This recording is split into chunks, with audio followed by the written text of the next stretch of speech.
Hello everyone, and welcome to the June edition of this webinar series on responsible AI, an in-depth webinar series about the responsible design, development, application and use of AI.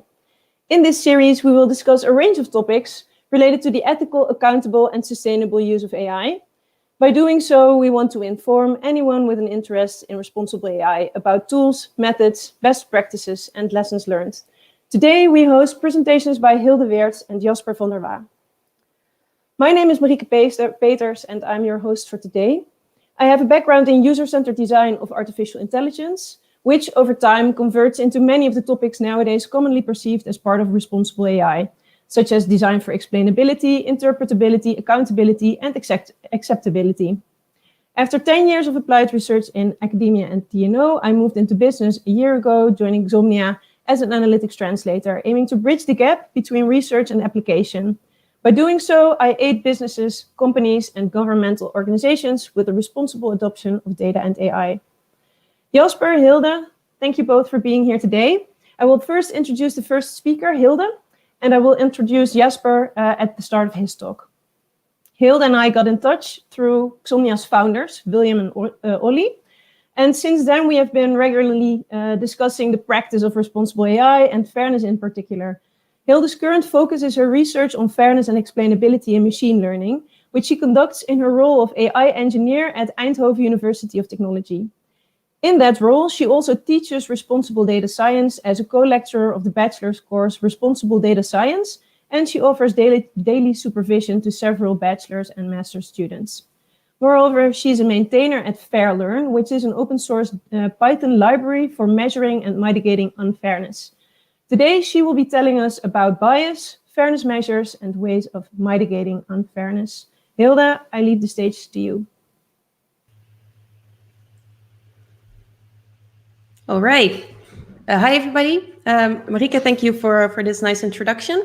So as Marieke already told you, today I will be giving a short introduction into fairness in machine learning. And in the next 20 minutes or so, I hope that I will be able to tell you a bit more about what it is, how we can measure it, and also how we can mitigate it. So at the risk of stating the obvious, let's first start with why we want to use machine learning in the first place. So I think that most of the use cases of machine learning in principle arise because of a need for automating particular processes. And first of all, that can be useful because it's very scalable. So we can either replicate, complement, or support human decision-making. And in some cases, we might even be able to perform better at some tasks than humans when we use machine learning. But a third reason that some people may state on why machine learning might be useful is because they might be more objective, because they're based on data, math, and facts. And as you can probably tell from the title of this presentation, that's not necessarily the case. And there's been several examples of how machine learning models might become unfair. So I think the most well-known example is the example of Compass, which is a recidivism prediction algorithm that was used, is used actually by judges in the United States. And journalists at ProPublica discovered that in 2017, this particular system failed more often for African Americans as false positives and more often for white Americans as false negatives. So basically what this system did is that they falsely claimed that an African American would re-offend at much higher rates compared to white Americans. And this particular example sparked a renewed interest in the field of algorithmic fairness. A second example, this news article, you might have seen this before as well, where Amazon scrapped a secret AI recruiting tool. I mean, to be honest, I don't think it was secret. They were probably just developing it internally, but I suppose that doesn't make as good of a clickbait. But what it turned out that this particular algorithm started to show bias against women and particular words that were very highly correlated to being a woman, such as being a member of the women's chess team. They were penalized by the algorithm. And this is also an example of how things might go wrong, although this one wasn't deployed at any time. And finally, another example that you maybe have seen on Twitter as well. People share this regularly on my feed, at least, which is, of course, a little bit directed into this area. And we can see that when we translate particular sentences from a language that doesn't have gendered pronouns, such as Turkish, to a language that does have those, like English, you will see that in many cases, some of these translations can seem a bit stereotypical. So these are just a few examples of all the things that can fall under the umbrella term called algorithmic fairness. And this is the idea that algorithmic systems should behave or either treat people without unjust or prejudicial treatment on the ground of sensitive characteristics. So these are characteristics such as age, sex, disability, ethnic or racial origin, etc. And in many countries, these are also protected by law. But this definition still covers quite a large range of different things that we might be talking about. And that's why I usually prefer to talk about different types of fairness-related harms. Generally speaking, we can distinguish 6 of these types of harms.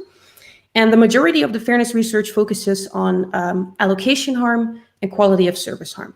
So allocation harm refers to a situation in which a system may extend or withhold opportunities, resources, or information to some groups more than to other groups. For example, it could be the case that the selection rate of a hiring algorithm is higher for male applicants compared to applicants of different genders.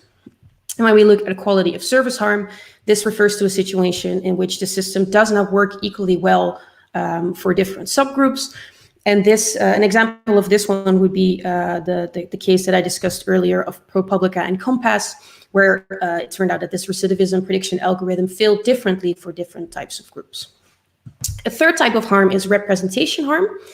And this is a type of harm that that occurs when the development or the usage of a system overrepresents or underrepresents certain groups. Particularly during data collection, it could be that some groups might have been forgotten and made invisible because they are so underrepresented, or they are overly scrutinized and maybe even burdened by this data collection, in which case they are overrepresented.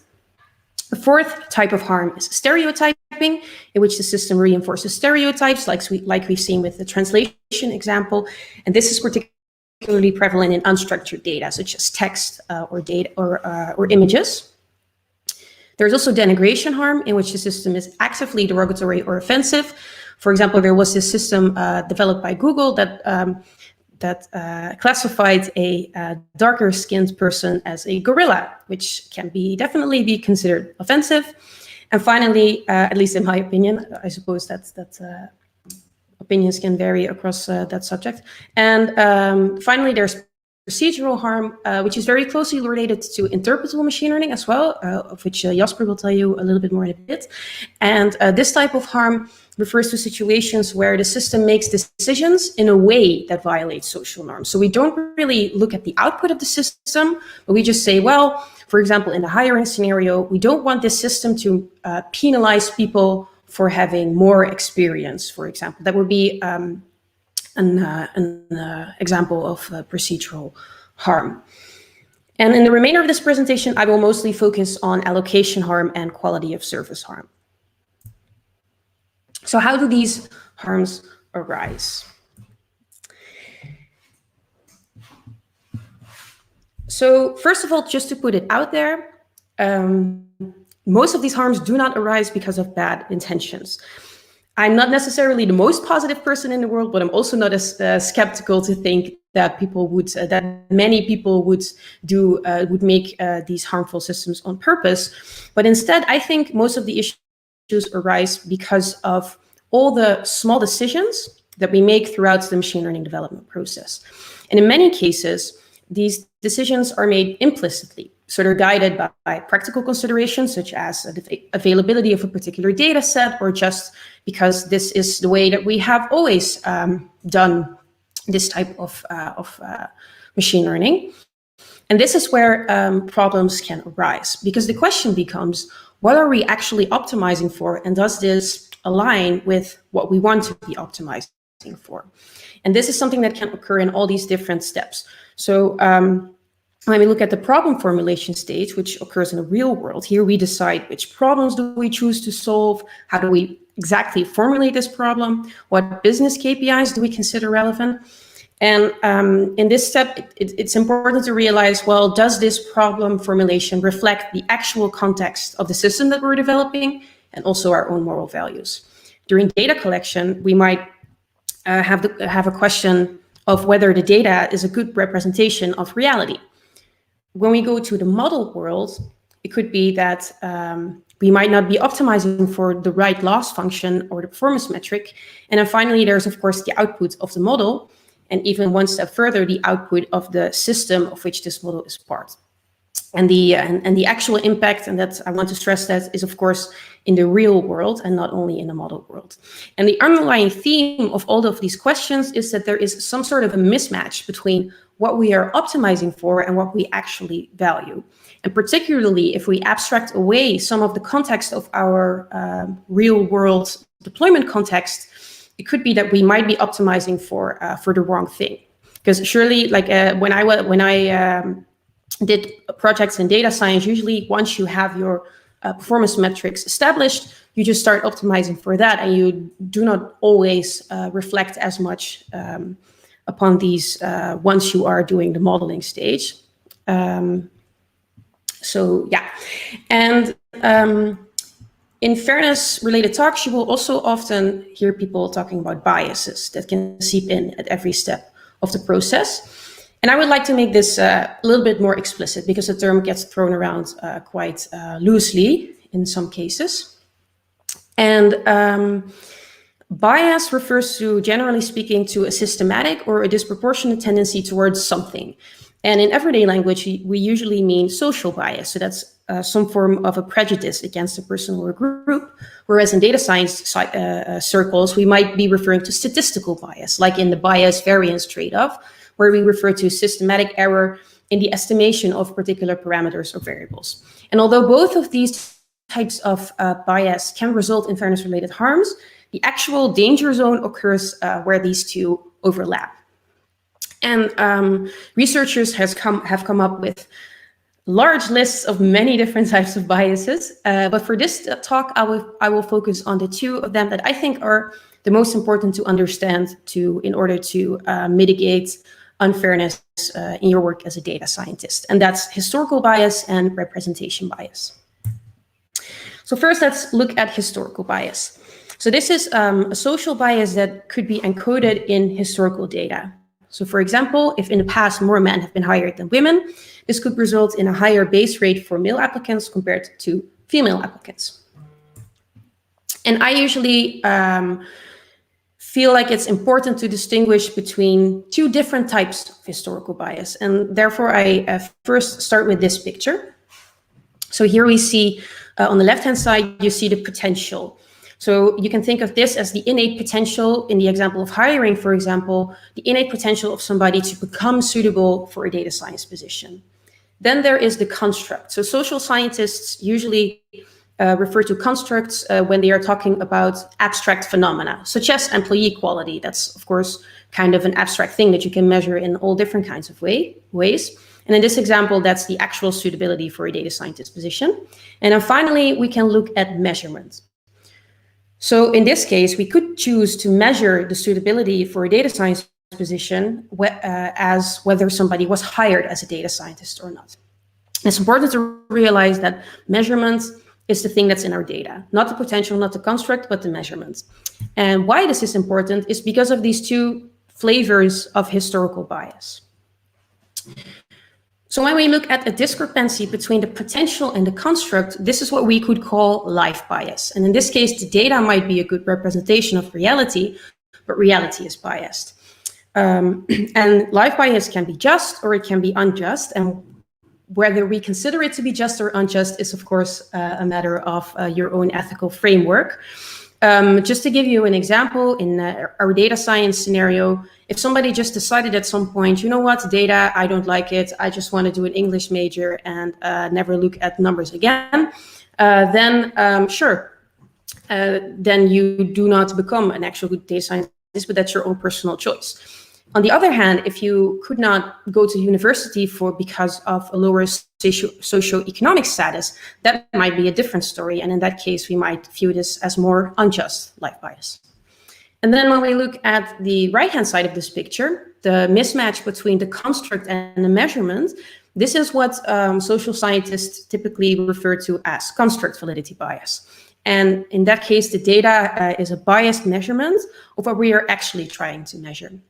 And in the case of fairness in machine learning, this bias, if this is correlated to any social biases that we might have, that's where things can go wrong. So, for example, it could be the case that hiring decisions are biased against particular groups because of social biases that exist in our society, and that's why it looks like people, like for example, male applicants are generally better, but that's just because we measure it as whether they were hired or not.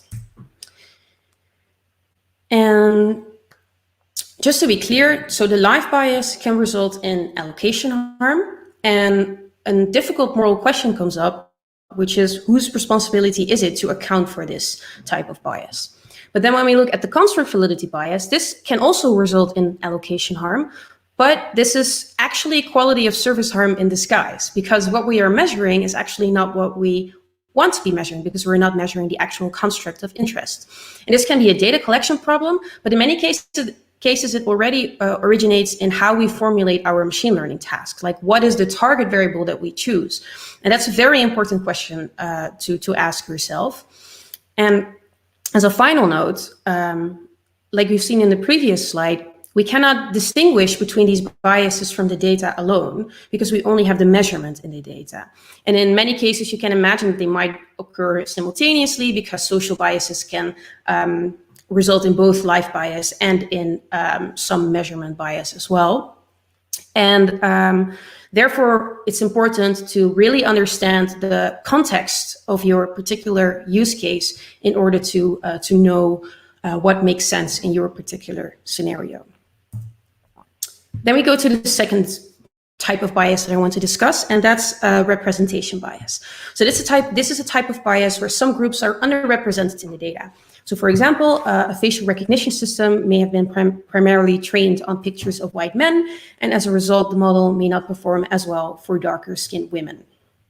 And this can result in quality of service harm. So this type of bias can be mitigated through, for example, collecting more data for underrepresented groups, which I acknowledge is not always easy. And there's also some algorithmic approaches you can use, similar to what we would use for imbalanced classification problems. And one way to really get this from the start is to make sure that your data science or data collection team, at least, is diverse enough to spot any underrepresentation issues from the go. And one thing I want to highlight about representation bias, some of you may be familiar with the statistical bias called selection bias, where the sample that you chose is not a random sample of the population. It's kind of related, but it's not the exact same thing. Because in representation bias, we also want to make sure that we have enough data also of minority groups. So it doesn't necessarily have to be randomly sampled. It just has to be representative enough for particular groups. So now that we've discussed the different types of harm that may exist and how they may arise, and now let's go to how we can actually measure this in our machine learning models. So again, researchers have been very productive in coming up with a lot of different fairness metrics, but I think these are the two most important ones to understand if you want to get started in fairness, and that's demographic parity and equalized odds. So demographic parity measures allocation harm, and basically what we're trying to do here is to get equal selection rates across all groups. And here the assumption is that regardless of what the data says, everybody is or should be equal. So see how this corresponds to the historical bias I talked about earlier. And then when we go to equalized odds, that's the scenario in which we might want to have an equal false positive rate and an equal false negative rate across groups. And this measures quality of service harm. And the assumption here is that the target variable is a good representation of reality.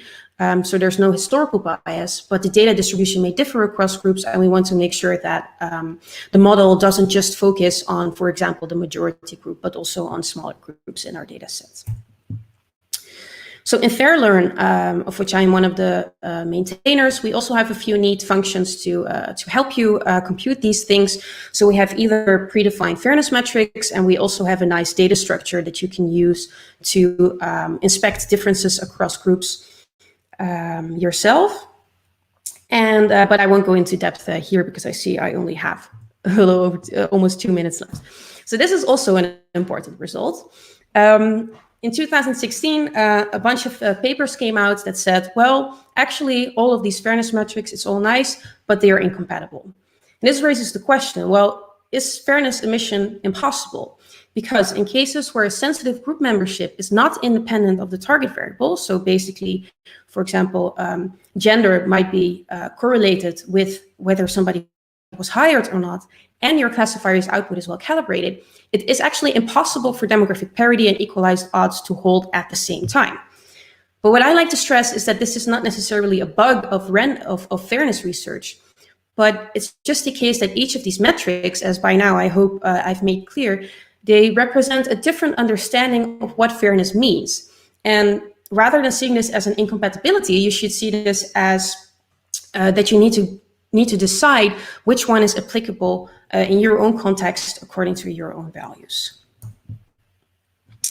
So now we quickly move to mitigating unfairness. So first, to get this one out there, why don't we just remove the sensitive feature? So this doesn't actually prevent a lot of issues. When we consider allocation harm, for example, if we remove the sensitive attribute, we might prevent direct discrimination. So the algorithm directly makes a decision based on this sensitive attribute, but not indirect discrimination. We all know that machine learning algorithms are specifically designed to identify relations in the data. So even if you remove, for example, gender, we've seen with Amazon's hiring example that they might still identify this. And similarly, for quality of service harm, unfairness might be hidden if you remove the sensitive feature. So to help you further, there have been some checklists that have been developed for different steps in the machine learning development process. I will not go into depth here. I'm also not saying that checklists are definitely the answer to everything, but I do think it can be a very useful way to talk through some of these issues that might exist within your own development process. And one thing that we might not want to hear as data scientists is that actually, I do think it's very important is that each stage of the project do consider whether machine learning is the answer to your question. If you cannot collect data that doesn't have any historical bias, maybe machine learning is not the way to go. So now to get to the concluding remarks.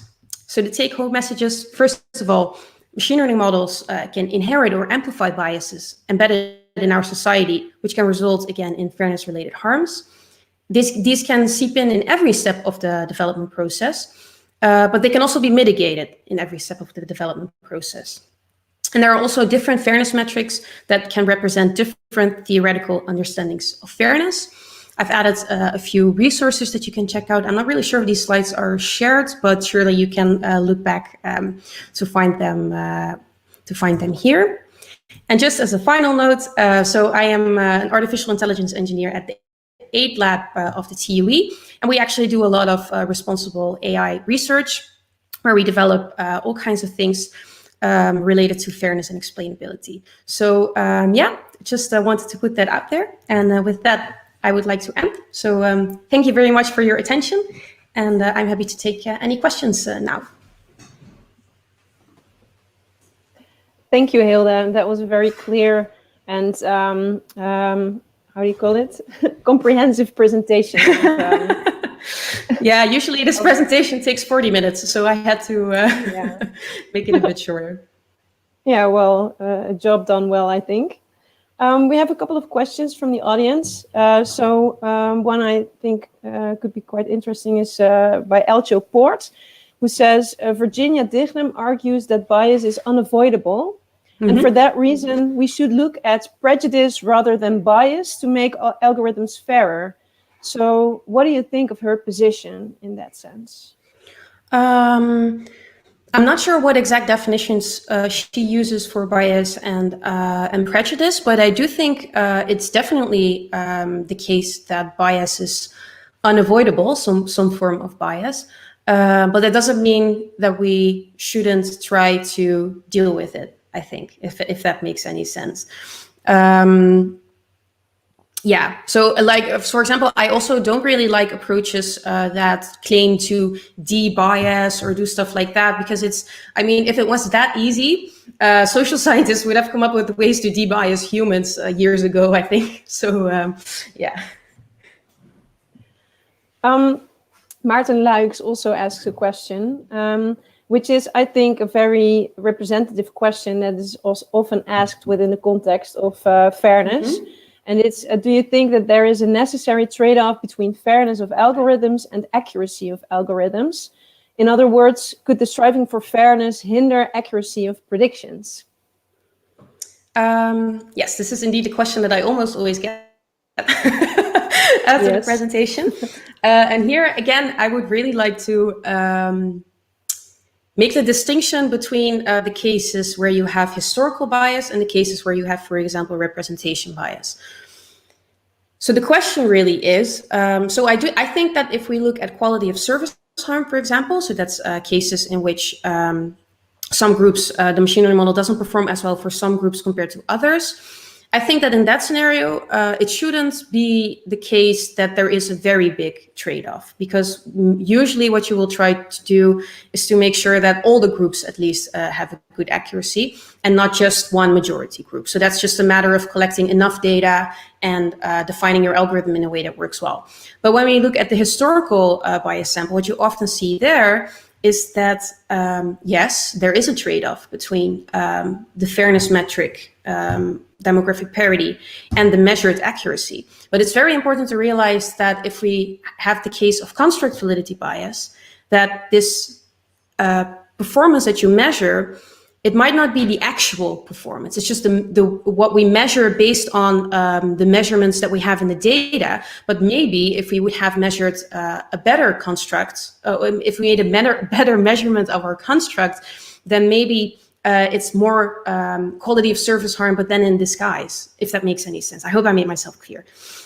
Yeah, I mean, I think I understand what you mean, because when you're trying to achieve accuracy, you mostly do that on data that you collected in the past. But when there's historical bias, you want to change exactly that bias. Yes, exactly. But that also means that you won't perform as well on that data from the past. But that's okay, because we want to change the past. We want to do different in the future. So that's, I think, the paradox that people will experience, but it's actually what we want. We want to be less accurate on past data and more accurate for future data. Yes, exactly. So I think the question shouldn't be, is there this trade-off, and how, I mean, of course you want to make sure that you do change things in a way that doesn't hurt your accuracy. And I mean, there's a range of ways in which you can do this. But I mean, you could just randomly assign things to people and then it would be fair, but I mean, would it really be fair?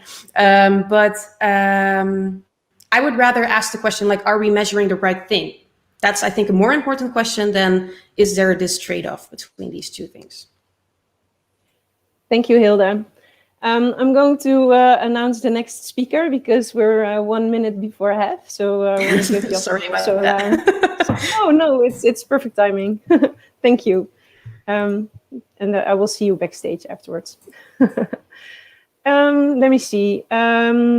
Jasper van der Waa is the next speaker, and he's actually a former colleague of mine. We used to be office-sharing co-workers at TNO, working together on a range of projects, all focused on human agent-robot teaming. Jasper worked on a variety of topics, like task delegation, allocation of moral decision-making, modular social AI, but most of all, explainable AI. Potentially, this has something to do with the fact that, in addition to his work at TNO, he's also arriving at the final stages of his Ph.D. research project, which is carried out at Delft University of Technology. And this Ph.D. project is mainly focused on explainable AI. Today, Jasper will take us through some of his work in that area. Jasper, I look forward to your talk. feel free to grab the mic. Yes, thank you, Marike, for that kind introduction. So before I dive into what explainable AI work we're doing at TNO, let's first briefly set the scene. Hilde already talked about fairness and bias, mostly because in the end, we want to arrive at AI-driven products we think are valuable to us and to the people who use them. Besides fairness, we also have this question of transparency, that we really want to understand how the AI-driven product functions, when we can rely on it, and when we can better not rely on it and instead rely on our own judgment. So this question of transparency, in the past years when I worked on it, I noticed that you could distinguish the overall community in two separate sub-communities. One regarding interpretable AI, and the other is explainable AI. So how to define them is quite difficult, also by the community themselves. But I like this example where you compare it to a watch, which is a product I guess all of us knows, but only few of us actually understand how a watch functions, especially an analog watch. So if you talk about interpretable AI, the goal there is to develop a product that we know is simple enough for humans to understand by just observing it. So often here the topic is between interpretable models versus accurate models. This graph you can probably view all over the internet, where you have neural networks that are highly accurate but not interpretable versus decision trees that are not so accurate but highly interpretable. Whereas on the other hand, we have explainable AI, which is more focused on how we can develop an AI that can answer specific questions that help us make the best use of that AI. So whereas with a watch, we want to make it really explicitly transparent and simple enough for us to understand, you could see explainable AI as having this hypothetical person that can answer your questions in a correct and reliable way. So I will mostly talk about explainable AI, but before I do that, each of these different subcommunities have their purpose. So what we do at TNO, we separate between user roles, where we have the data scientist aiming to create a best possible model, not only an accurate model, but also a fair model, for instance. And for them, interpretable AI is very much relevant because it offers a really detailed insight on how the model is functioning. It also remedies the issue that interpretable AI mostly requires a basis in our AI understanding already.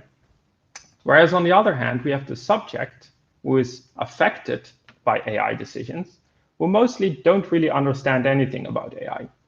For them, that's why explainable AI is more relevant. They just have specific questions to which they want an answer to. And then in the middle, we have this consultant role, which on the one hand wants to have a detailed understanding of the model, but on the other hand also might face specific questions. So they are in between of these roles. In my presentation, I will mostly discuss explainable AI, specifically the approach we follow at TNO. So instead of focusing on really algorithmic development, for instance, developing the next SHAP algorithm, for instance, we really focus on a system solution, a complete solution to common problems.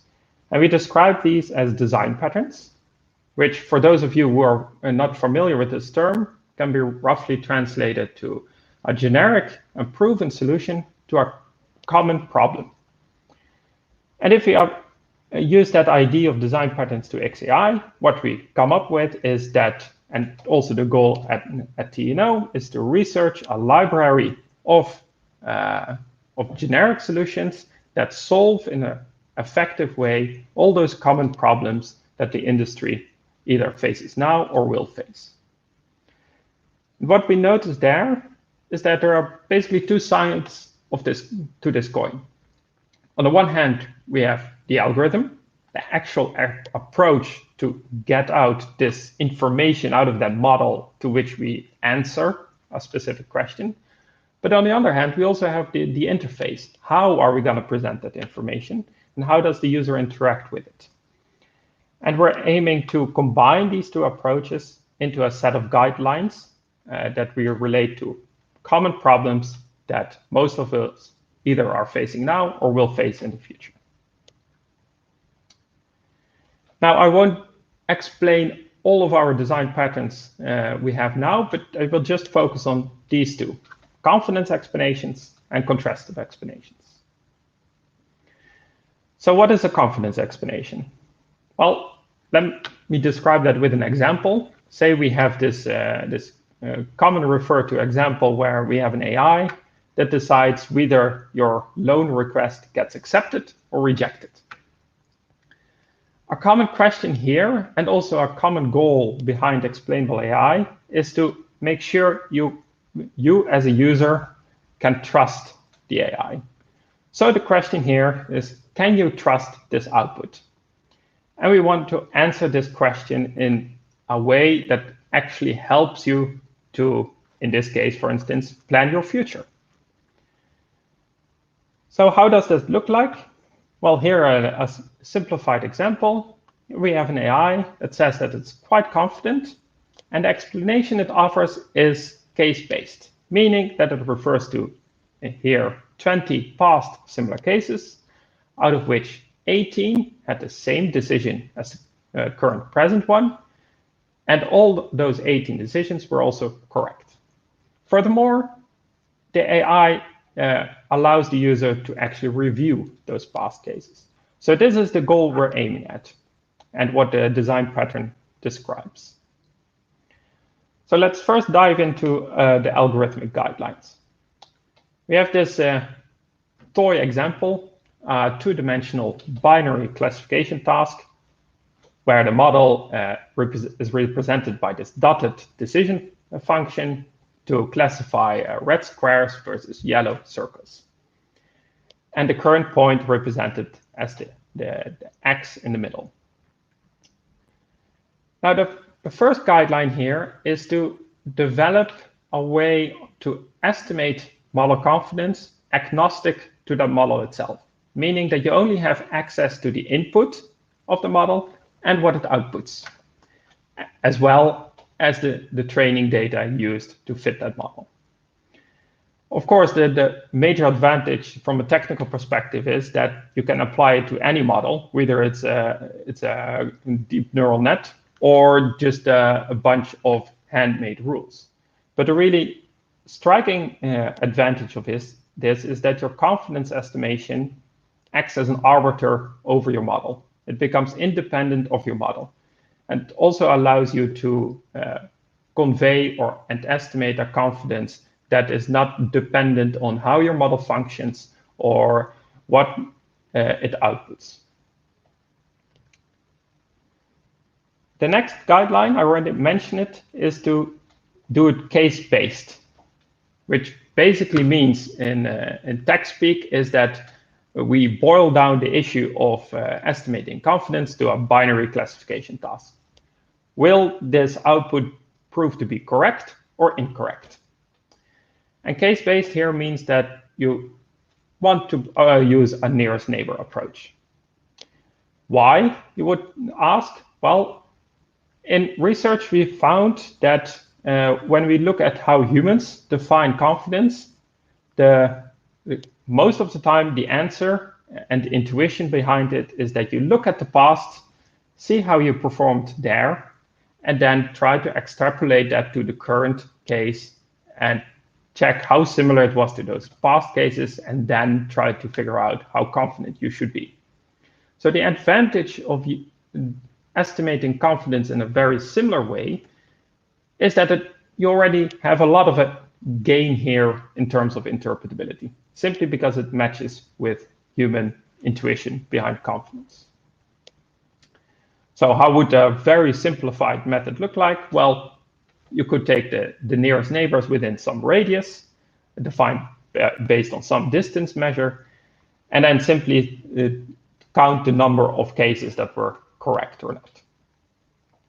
However, you could say, well, that sounds a bit simplistic, and yes, it is. So one of the algorithms we developed that follows these guidelines uses a bit more complicated method. I won't go into much detail here, but it basically comes down that each data point of which we know the ground truth contributes to the confidence value, but their contribution is based on their distance and the density of data points around them. If you're interested, feel free to read the paper or ask questions about it. Regarding the interface, so this is a bit of a different example of a clinical decision support system. And one of our main guidelines here is that don't provide your confidence numerically. Always use an ordinal scale. Why? Well, because if I say that I'm 75% confident, one person might think, oh, that's quite nice, quite high. But another one might think, that sounds a bit low. And by using an ordinal scale, you can standardize this. Our second guideline here is provide a way of progressive disclosure. And this basically holds for any explanation you probably want to give a user. Don't dump all the information at once to the user.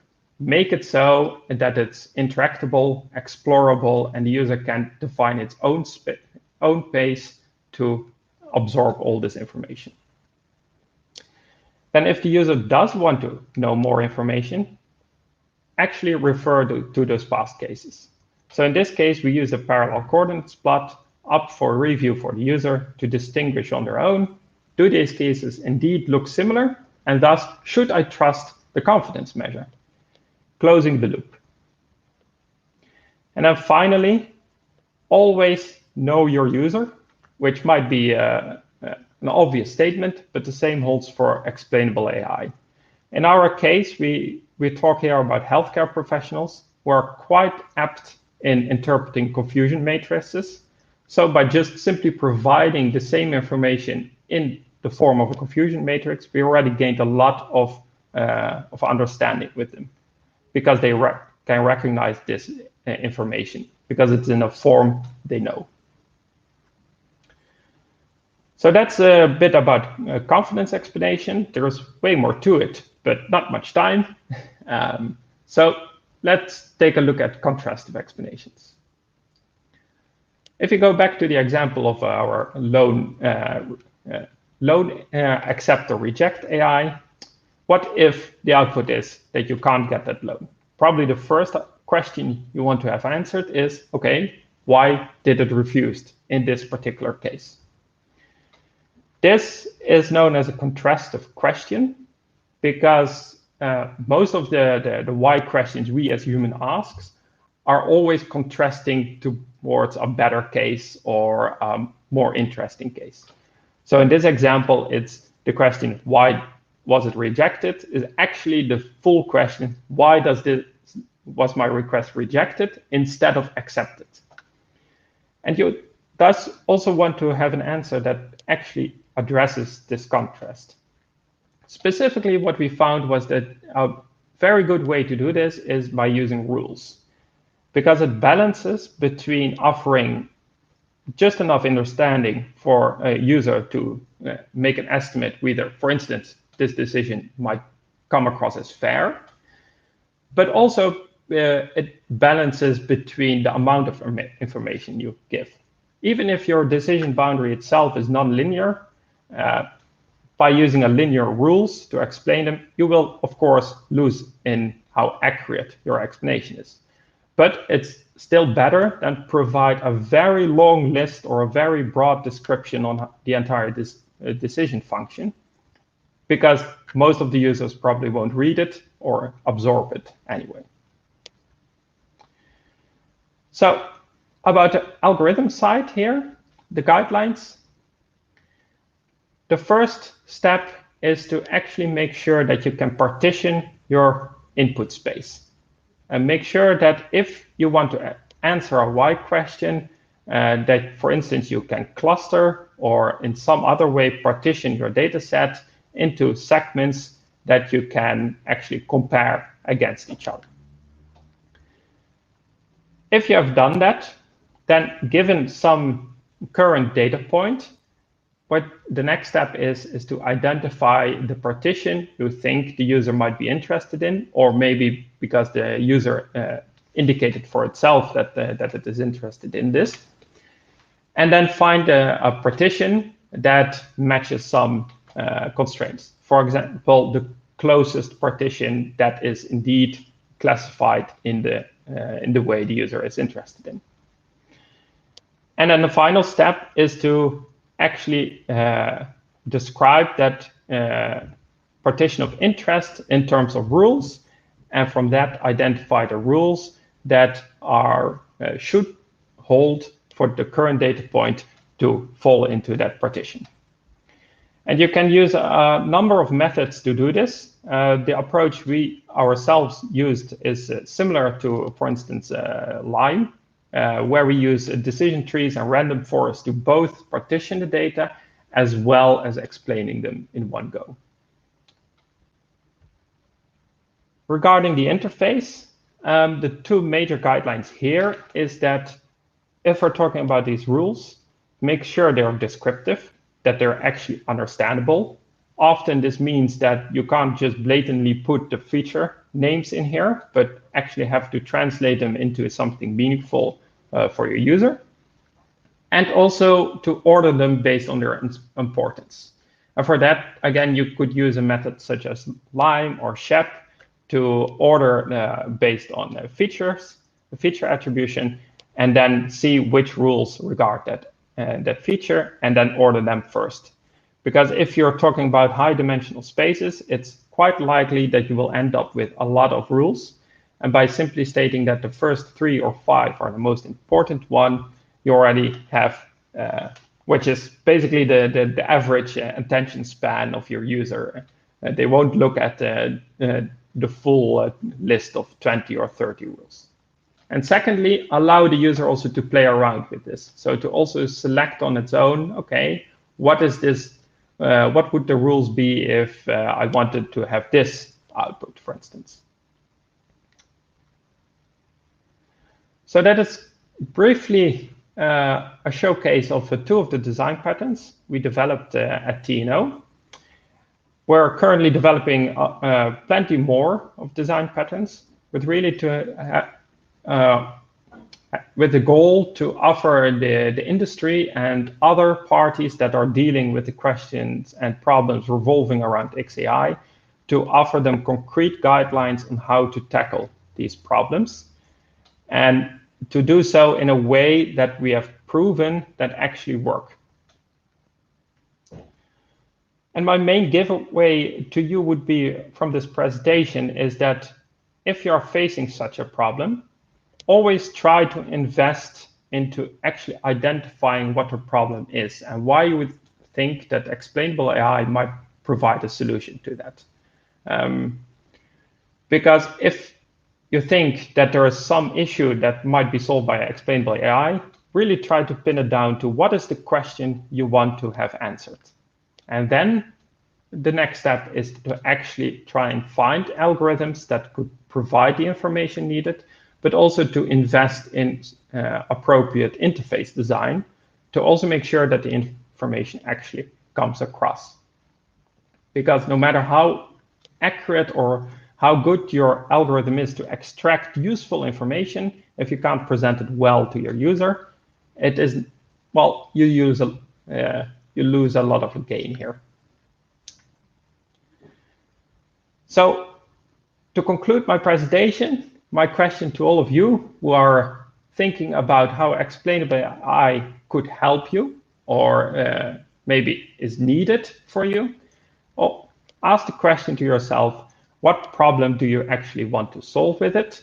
And try to search for a solution from there. And if you're interested in more of our design patterns, feel free to contact me. Also, if you just have questions or want to have a nice discussion about the topic of explainable AI or interpretable AI, feel free to contact me. Thank you for your attention. curious to your questions. Thank you, Jasper. I really like this systems approach in combining the algorithm with the presentation and making sure that actually the message comes across to the user and informs them. We have a question from Guido Vase. I think he was a former co-student of yours. Yes, and it's, indeed. His question is, considering the refused loan example, you say you would prefer to have a generalized, simple explanation to the user, such as the income is below 25K. But what if the end user actually earns more? Then this rejection reason would be incorrect and the user might be mad. Yeah, good point. So maybe it didn't came across in my story that well, but the rules are localized. So there are the actual rules that need to apply to the current data point to fall into a different cluster or partition of your input space. So they're not general in that sense. However, having said that, because of the reason that linear rules are by definition often an approximation of your complex models, which are often non-linear, there is an opportunity or possibility that the rules, even if they apply, they don't really end up in the output. And this is a balance that's always a challenge between really having a lot of really tiny rules that approximate a nonlinear decision function quite well, but then in the end you have, for every bit of explanation, you provide completely different rules, and there is any consistency is lost. So there is a balance in there that you need to really figure out for a specific use case. How likely is it that this would occur, and then how much would you compensate for that? Yeah. Hopefully that answers the question. Yeah. I think it's, yeah, I think it does. Yep. I have a question by Stefan Troost. He asks, are neural nets excluded from explainable AI because of their difficult interpretation? No, that's the brief answer. Yeah. And I think that's the difference as well, at least for me, between interpretable AI, which focuses on developing models that are by definition easy to understand, versus explainable AI, where the aim is to extract information from your model in a way to answer the right questions. And if you look at like that, then no, neural nets aren't excluded. Simply the challenge is just bigger to extract that right information.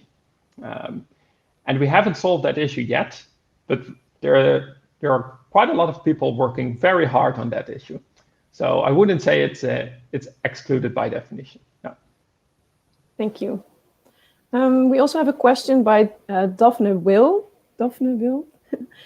concerning the ordinal confidence classification. How do you calibrate them to people's expectations? Like 1% chance of cancer seems higher than 10% chance of rain. So you already mentioned, I think, a standardization approach, but you didn't go into the specifics. So that might be related to this question. Yes, yeah, it's a good question. Also one we faced ourselves when, well, in the example of the clinical decision support system I showed. And the only answer I can give you here is that you have to figure it out given your use case. And there I would advise an approach that is founded in solid UX research. Really try to figure out what would be a good ordinal scale here. It doesn't have to be a linear scale at all. I mean, it can be a logarithmic scale where 99% and above is high confidence, but anything between 75 and 99 is already a low confidence. Could be the case, for instance. It really depends on the use case. Yeah. So would you suggest that for a given use case, you investigate what a group of users would consider high, for instance, or Exactly. Yeah. So that their own estimations and then scale it to that? Okay.